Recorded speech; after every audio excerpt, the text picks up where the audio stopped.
Emergency management professionals and survival experts spend careers studying what happens when the systems people rely on, power, supply chains, clean water, civil order, stop working, even briefly. The lessons from actual disasters, from documented civil unrest, from grid failures and hurricane aftermaths are consistent. Most people are not prepared. The people who survive better are the ones who thought about it before it happened. These are the collapse started. 11 must-follow survival rules to stay alive. Rule 11. Secure water before anything else. Water is the constraint that ends the conversation quickly. A healthy adult can survive approximately 3 weeks without food. Without water, the timeline is 3 to 5 days under normal conditions, and significantly less in heat, physical exertion, or illness. When a grid goes down, when a hurricane has passed, when a flood has contaminated the municipal supply, the first thing that matters is water. Not food, not fuel, not information. FEMA's standard recommendation is 1 gallon per person per day for drinking and sanitation, with a minimum 2-week supply for household use. For a family of 4, that is 56 gallons before the situation gets comfortable, or 28 gallons at the absolute minimum for 2 weeks. The specific reality of disaster water supply is that municipal water systems either fail completely, no pressure means no water from the tap, or become contaminated and require boiling or chemical treatment. Both scenarios require stored or treated water from a source you have already identified. Stored water in sealed food-grade containers, FEMA-rated or NSF certified for water storage, remains potable for up to 6 months sealed. Commercial bottled water has a printed expiration date but is primarily about the plastic degrading the water quality over time rather than the water becoming biologically unsafe. Water treated and sealed doesn't grow anything. The specific practical actions: store water in a cool, dark location in sealed containers. Know where your nearest water source is: a creek, a neighbor's pool, a fire hydrant with adapter. Own at least one water filtration system that does not require electricity, a gravity filter like the Berkey or a squeeze filter like the Sawyer. And know how to disinfect water with unscented liquid chlorine bleach. 8 drops per gallon of clear water, 16 drops for cloudy water, 30-minute wait before drinking. The people who run out of water in a 3-day emergency are the people who assumed the tap would work again by Tuesday. The specific failure mode is not dramatic. It is the assumption that the infrastructure will perform as it always has, right up until the moment it doesn't. The household water audit: count how many people and pets require water in your household. Multiply by 1 gallon per day for the minimum. For 2 weeks, that is 14 gallons per person. For comfort and sanitation, that number is closer to 2 gallons per person per day. Store in a cool, dark space in food-grade containers labeled with fill dates. Rotate every 6 months. This is the minimum level of water preparedness that FEMA calls adequate, and the majority of American households do not have it. Before we continue, I prepared a step-by-step ebook that's currently on sale, packed with practical survival systems and simple life hacks. It's designed to help you save money, stay prepared, and improve everyday safety in a simple, realistic way. You can access it instantly while the discounted price is still available. You can find the link in the description. Now let's get back to the video. Rule 10.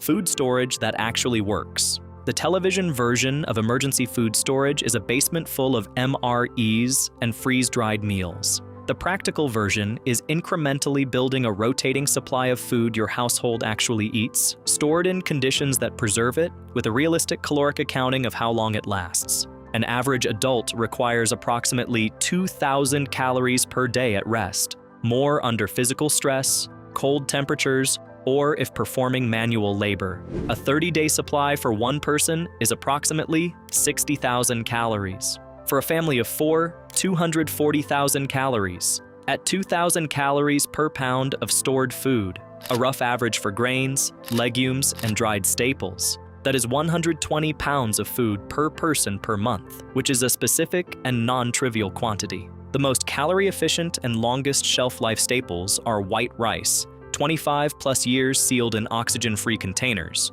dried beans and lentils, 25+ years, rolled oats, up to 30 years sealed, white flour and sugar, sealed, 25+ years for sugar, 5 to 10 years for flour, pasta, up to 30 years sealed, canned goods, 3 to 5 years for most, longer for high-acid foods like tomatoes at 18 months, and freeze-dried meats and vegetables, 25+ years. The specific mistake is buying food that requires extensive preparation, significant water use to reconstitute, or that the household will not actually eat under stress. Comfort and familiarity matter in a crisis. This is a documented fact from disaster relief research, not a preference. People under stress eat what they know. The rotating pantry model: buy what you eat what you store, replace what you use. A well-stocked pantry that is consumed and replenished is more realistic for most households than a sealed 30-day emergency kit that sits in a corner for 3 years. Rule 9. Power independence: what you actually need. A grid-down situation changes the household in ways that most modern people have not experienced. Refrigeration stops, lighting stops, charging stops, climate control stops, which in a Texas February ice storm or a Phoenix August heat wave is a life safety issue, not a convenience issue. Water pumps that lift water from wells stop. Electric stoves stop. The specific hierarchy of power need in an emergency. First, lighting and communication. Low power, high importance. A set of LED flashlights with extra batteries, or a hand crank and solar radio/light combination, addresses this at very low cost and zero installation. Second, a means to cook food without grid power. A propane camp stove with several filled propane canisters is the most practical for most households, with charcoal and a charcoal grill as an alternative. Never use propane or charcoal combustion appliances indoors or in an attached garage. Carbon monoxide poisoning is a documented, recurring cause of disaster-related deaths. Third, a means to maintain refrigeration or identify which foods to use first, freeze in advance, or cooler in ice. Whole home generators and solar systems are longer-term investments with real value. The question for most households is the immediate readiness level. A gasoline-powered portable generator requires stored fuel. Gasoline degrades in 3 to 6 months without stabilizer, up to 12 months with stabilizer. Regular maintenance and testing, and proper exterior operation to prevent carbon monoxide accumulation. A propane generator avoids the fuel degradation issue but requires a propane supply. Inverter generators are quieter and more fuel efficient than conventional generators. The practical minimum: LED lighting, a hand crank weather radio, and a propane camp stove covers the basic power independence need for most short to medium emergencies without any installation cost. One additional consideration that is frequently overlooked: cell phone charging. A fully charged phone in a grid-down situation provides GPS navigation, stored photos of documents, a local map that works without cell service, and a communication device that functions when the network is restored.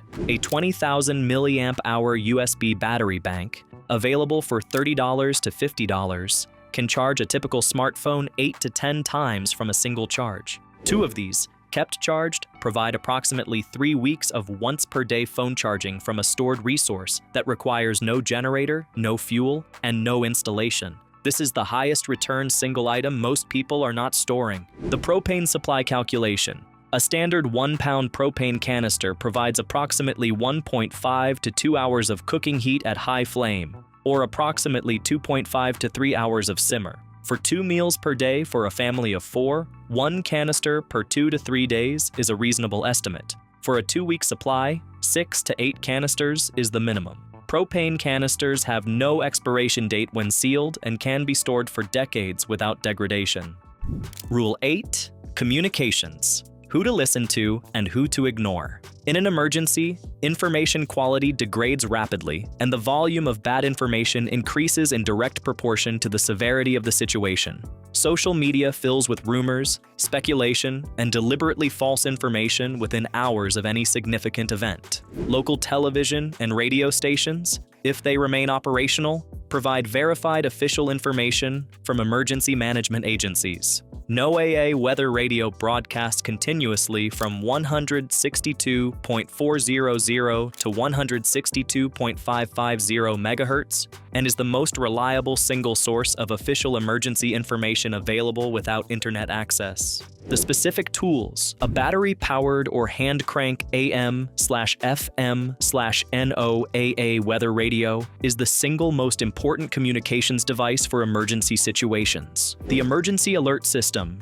EAS broadcasts critical information through all broadcast media, television, radio, and increasingly through wireless emergency alerts, WEA, to cell phones. The WEA system requires cell service. The radio system requires only a receiver with power. Ham radio licenses, FCC amateur radio license, no Morse code requirement since 1991 for technician class, provide access to the amateur radio network, which includes ARES, Amateur Radio Emergency Service, volunteers who set up communications infrastructure during disasters when commercial systems fail. The technician class license requires passing a 35-question multiple-choice exam on technical and regulatory topics. It is a 2-hour study commitment for most people and provides access to a communication network that functions when everything else doesn't. As FEMA Administrator Craig Fugate described the lesson from Hurricane Katrina, the communication failures in Katrina weren't technical.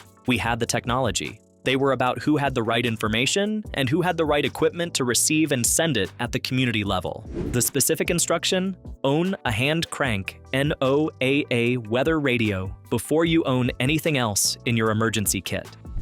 Rule 7. Medical preparedness. The gaps that kill people. In a significant emergency medical services may be delayed, unavailable, or prioritizing mass casualty events over individual incidents. The gap between a household with basic trauma supplies and knowledge and a household without them is the difference between a manageable injury and a preventable death or infection. The Stop the Bleed program, launched by the American College of Surgeons in 2015 with backing from the White House and FEMA, teaches 3 actions that control life-threatening bleeding from extremity wounds. Apply direct pressure, pack the wound with gauze, and hold pressure, and apply a tourniquet above the wound if direct pressure and wound packing cannot control the bleeding. The program's training takes approximately 60 minutes and is available free online and through Red Cross chapters. Tourniquets, specifically combat application tourniquets, CAT, or SOF tactical tourniquets, soft TTW, are available commercially for approximately $25 to $30, and their correct application can prevent death from extremity hemorrhage. They have a documented application time window of approximately 2 hours from application before the risk of limb damage becomes significant. Beyond hemorrhage control, the household medical kit needs to address wound irrigation and bandaging, burn treatment, cool running water for at least 20 minutes for thermal burns, not butter, not ice, allergy management including epinephrine auto-injectors for households with severe allergy history, a minimum 7-day supply of all prescription medications, ideally 30-day, and over-the-counter medications for fever, pain, diarrhea, and nausea. Diarrhea and vomiting cause dehydration that compounds rapidly with a limited water supply. The American Red Cross First Aid Certification course is 8 hours and covers the basics. The Wilderness First Responder Certification covers extended care scenarios where evacuation is delayed. Either is substantially better than nothing.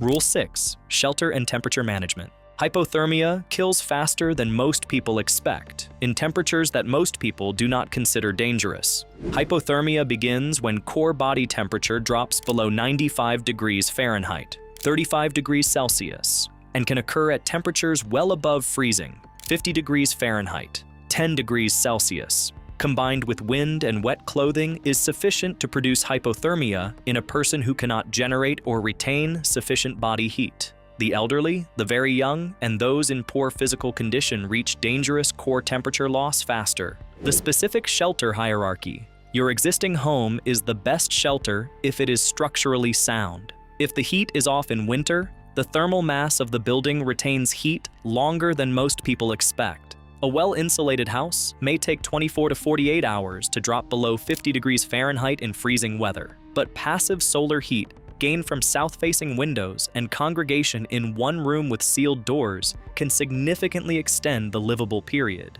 Mylar emergency blankets reflect 90% of body heat and weigh approximately 2 ounces, making them the most calorie-efficient warmth tool available. In heat emergencies, the kind that killed 739 people in Chicago in July 1995 and 2,300 people across France in August 2003, the shelter priorities reverse. High body core temperature kills on roughly the same timeline as low body core temperature, but the warning signs are less obvious to the person experiencing them because hyperthermia impairs judgment before it produces the obvious distress signals that hypothermia produces. A person in early heat stroke is confused and may not recognize their own deterioration. The specific cooling priorities without air conditioning: move to the lowest floor or basement, where air is measurably cooler than upper floors. In a standard house, the temperature difference between the ground floor and the attic can be 20 to 30 degrees Fahrenheit, 11 to 17 degrees Celsius, during peak afternoon heat. Cover windows on south-facing and west-facing walls with reflective material or thick curtains before peak sun hours, 10 a.m. to 4 p.m. Create cross-ventilation at night by opening windows on opposite sides of the house, as outside temperatures drop below indoor temperatures after sunset. Moving air through the house cools the thermal mass of the building for the following day. The personal cooling tools: battery-powered fans move air but do not cool it. They cool the body through evaporation of sweat, which stops working when the humidity is very high. Wet cloth on the wrists, neck, and forehead, where blood vessels are close to the surface, cools the blood and reduces core temperature. Cold water immersion of the feet and hands is the most effective field cooling method for mild to moderate heat exhaustion. Identify public cooling centers in your area before summer, because when the power fails, those that have backup generation are the community resource for the most heat-vulnerable people: the elderly, the very young, and those with cardiovascular conditions. Rule 5. Security and the human threat. Emergency situations change human behavior in documented and predictable ways. The vast majority of people in disasters cooperate, share resources, and support their neighbors. This is the documented finding of sociologist Enrico Quarantelli, who founded the Disaster Research Center at the University of Delaware, and whose decades of research documented that the Hollywood version of post-disaster looting, violence, and breakdown is substantially overstated. What is documented is that crimes of opportunity increase in areas without power and without visible law enforcement presence, particularly burglary and property theft. The practical security measures that address the documented risks do not broadcast your preparedness status, because announcing that you have food and water in a shortage makes you a target. Keep vehicle fuel tanks above half full. A car that runs is an option that a car with no fuel is not. Secure exterior doors with door barricade bars or reinforced strike plates. A standard door frame can be kicked in with a single well-placed kick to the lock area because the wood frame, not the lock mechanism, is what fails. Know your neighbors, specifically the ones who have skills, resources, and whom you trust. Community networks are the most effective security tool in a non-violent majority cooperative emergency environment. Firearms ownership is a personal and legal decision that varies by jurisdiction, household composition, training level, and circumstance. It is not universally the right answer for every household, and a firearm without training and safe storage practices creates specific risks that offset its defensive value.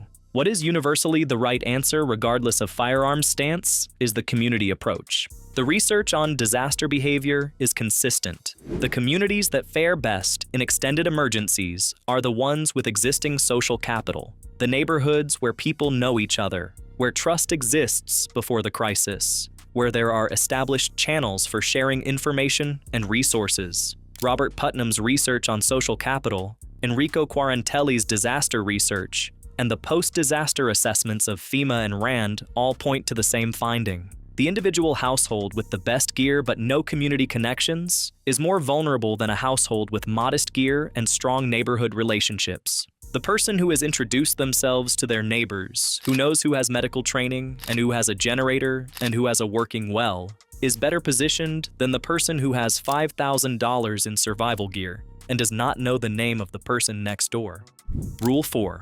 Evacuation. When to go and where. The single most common evacuation mistake is leaving too late. When authorities issue a mandatory evacuation order, they are telling you the situation has reached a point where staying has become unacceptably dangerous by their professional assessment. The people who die in hurricanes after a mandatory evacuation order has been issued are, in documented cases, the people who decided to wait and see. The specific calculus for deciding when to evacuate. If a mandatory order is issued, leave. If you are in a flood zone, a wildfire-adjacent area, or in the path of a documented storm, Plan your departure before the order and leave earlier than feels necessary. The traffic that makes a 3-hour evacuation route into a 12-hour ordeal is created by everyone leaving at the same time. Leaving 24 hours earlier than the last possible moment avoids the worst of it. The evacuation bag, the go bag, or bug-out bag,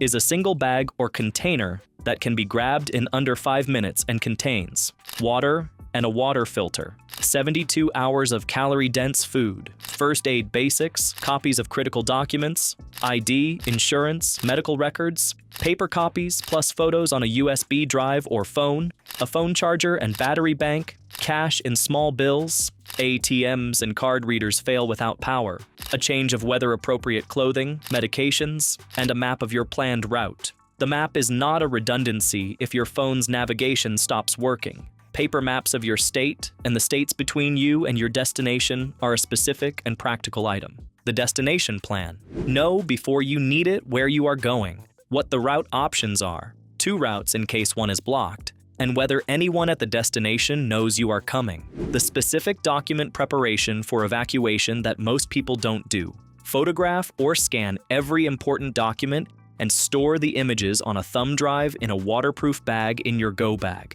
and also upload them to a cloud storage account. The documents that matter: passports, social security cards, birth certificates, vehicle titles, property deeds, insurance policies, and agent contact numbers, medical records and prescription lists, financial account information, and recent photographs of all household members and pets. After a major disaster, the ability to prove who you are, what you own, and what your medical needs are becomes critical for accessing services, filing insurance claims, and obtaining assistance. The people who lose this documentation in a house fire or flood are the people who spend years in administrative limbo afterward. The cash instruction bears repeating. ATMs and card readers fail when power fails, and even when power is restored, networks can be overloaded. Cash in small denominations, primarily 5s, 10s, and 20s, is the universal transaction currency in a disaster economy. The gas station that has fuel and is operating on a generator may only take cash. The person selling food or equipment from the back of a truck is only taking cash. $300 in small bills weighs almost nothing and takes up a small corner of a go bag.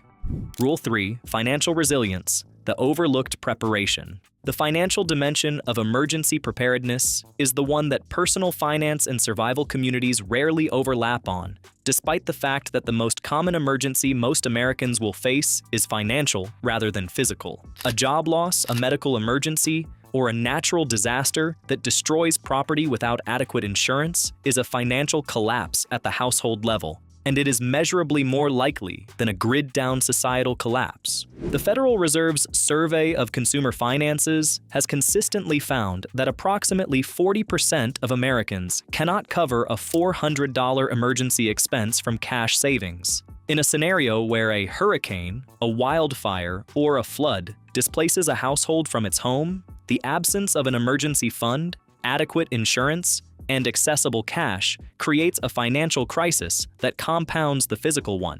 The specific financial preparedness actions: a minimum 3-month emergency fund in an accessible savings account, adequate homeowners or renters insurance with flood insurance if in a flood zone. Standard homeowners policies do not cover flood. This is a documented and recurrent source of uninsured loss after flooding events. A physical cash reserve of at least $500 in small bills stored securely at home, and documented copies of all insurance policies, mortgage documents, and financial account information in a fireproof location or off-site storage. The financial preparedness baseline does more for most households' actual emergency resilience than any specific gear purchase. Rule 2. Community and mutual aid, the multiplier. The difference in outcomes between an individual household and a network of prepared households during a prolonged emergency is not linear. It is multiplicative. A neighbor with a generator shares power. A neighbor with a medical background provides assessment and treatment. A neighbor with a well provides water. A neighbor with tools and skills provides repair capacity. The specific value of community mutual aid is that it addresses the specific limits of individual household preparedness. No household can prepare for every scenario, but a community of households with diverse skills and resources can address a much wider range of problems. The documented lesson from the January 2021 Texas winter storm, which left approximately 4.5 million households without power in sub-freezing temperatures for days, and was responsible for approximately 246 deaths, is that the households that fared best were the ones with neighbor networks. The neighbors who knew who had a generator and shared the warmth. The neighbors who checked on the elderly and the households with young children. The neighbors who pooled their food and cooking resources. The deaths that occurred were disproportionately among people who were isolated, the elderly living alone, the people who did not have established neighbor relationships. The community preparedness investment. Introduce yourself to your immediate neighbors if you have not done so. Know their situations broadly enough to know who has skills, who has needs, and who would be a reliable partner in a shared emergency. Organize at least one neighborhood preparedness conversation. The Community Emergency Response Team, CERT program, free through FEMA, provides a structured training and organizing framework for neighborhood-level emergency response. Rule 1, mental resilience, the preparation that most people skip. Everything on this list is useless if the person who has assembled it cannot function under stress. The cognitive and emotional effects of genuine emergency situations, the loss of familiar systems, the ambiguity about what comes next, the physical discomfort, the social complexity of extended proximity to other stressed people, produce impaired decision-making, elevated fear responses, and in some cases, psychological paralysis that prevents the use of even well-prepared resources. Mental resilience is not a personality trait that some people have and others do not. It is a trainable capacity that research in military psychology, disaster response, and wilderness medicine has documented with increasing precision. The specific training approaches that develop it include stress inoculation, deliberate exposure to controlled uncomfortable situations, cold water immersion, sleep restriction, physical challenge that build familiarity with discomfort and develop the neural pathways that maintain function under it. Mindfulness-based stress reduction, 8-week structured program with documented effects on cortisol response and decision quality under stress. And scenario planning, working through specific emergency scenarios mentally before they occur, so that when they occur, the decision tree has been partially preloaded. The cognitive framing that emergency management trainers consistently describe as the most important single shift is the transition from passive victim to active responder. In disaster research, the psychological concept of preparedness identity, the self-concept of a person who is someone who handles emergencies rather than someone to whom emergencies happen, is the strongest single predictor of effective emergency response behavior. This identity is built through preparation, through training, and through thinking in advance about what you would do rather than assuming you will figure it out when the time comes. As Lieutenant Colonel David Grossman, a psychologist and Army Ranger who has written extensively on stress response under combat and emergency conditions, described the preparation principle. The more you sweat in training, the less you bleed in battle. That is not a metaphor. It is a physiological description of what preparation does to the stress response. You will not rise to the occasion. You will default to your level of training. Build the level first. 11 rules. Water before anything else. Food that your household will actually eat. Power independence that does not require a perfect setup. Communication tools that work without the internet. Medical knowledge that stops bleeding. Shelter and temperature management. Community rather than isolation. And the mental preparation that makes everything else actually usable. None of these require a bunker. All of them require doing something before you need them. Hit that like button and subscribe. More content like this coming.